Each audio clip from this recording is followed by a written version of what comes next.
आज आपण भेंड्याची परतलेली सुकी भाजी करूया। इकडे भेंड्याचे मी पाव किलो भेंड्याचे तुकडे करून घेतले।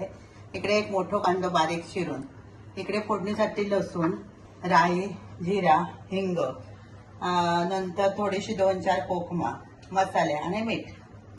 आता इकडे गॅसवर मी पॅन ठेवलाय, त्याच्यात मी 2 चमचे तेल घातले। आता त्याच्यात आपण घालूया फोडणीचं सामान। इकडे थोडीशी राई, जिरा, चिमूटभर हिंग आणि 2-3 लसणीचे पाकळ्या बारीक चिरून टाकायचे।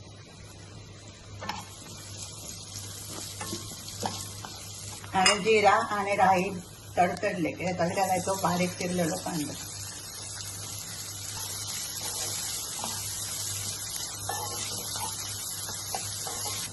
आता हा कांदा चांगला सॉफ्ट झालो की त्याच्यात आपण घालूया मसाले। थोडीशी हळद, मालवणी गरम मसाला आणि थोडासा लाल तिखट रंगासाठी आणि मीठ।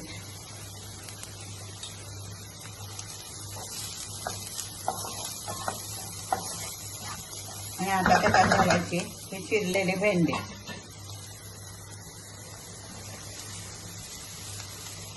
आणि हे 2-3 कोकमा घेतले मी, ते कोकमा घालायचे कारण भेंडी थोडी बुळबुळीत असते। तुमचा लिंबू आहे तर तुम्ही अर्धा लिंबू पिळू शकतात, पण आम्ही मालवणी माणसं इतक्या बऱ्या सगळ्या भाज्यामध्ये कोकमाचा वापर करतो। आणि कोकणात हे अतिशय चांगले असतात, पित्तशामक असतात, त्याची चव पण चांगले येतं। आणि म्हणून आम्ही अशा भाज्यांमध्ये जे बुडबुडीत भाजी असतात किंवा खाज येणारी भाजी असतात त्याच्यामध्ये आम्ही बबलक कोकमाचा वापर करतो। आता ही भाजी चांगली परतायची। कोकमा घातल्यामुळे त्याचा बुळबुळीतपणा थोडासा कमी होता आणि गॅस मंदच ठेवायचो आणि झाकण ठेवून शिजत द्यायचं। आता 5 ते 10 मिनिटं झाली, आपण उघडून बघूया भाजी।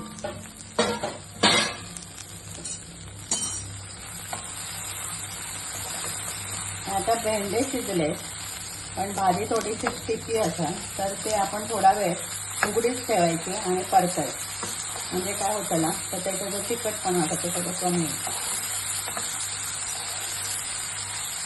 आता आपण त्याच्यात घालूया ओला खोबरा आणि कोथिंबीर।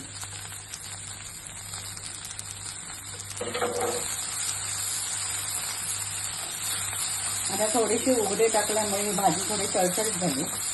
आता आपण गॅस बंद करू। अशी भेंड्याची परतलेली सुकी भाजी तुम्ही करून बघा, अतिशय भारी लागता। लहान मुलांपासून मोठ्या माणसांपर्यंत सगळ्यांना आवडतली। मुलांच्या डब्यात किंवा ऑफिसच्या डब्यात देण्यासाठी उपयुक्त अशी भाजी असा। ही रेसिपी आवडली असाल तर लाईक करा, शेअर करा, सबस्क्राईब करा।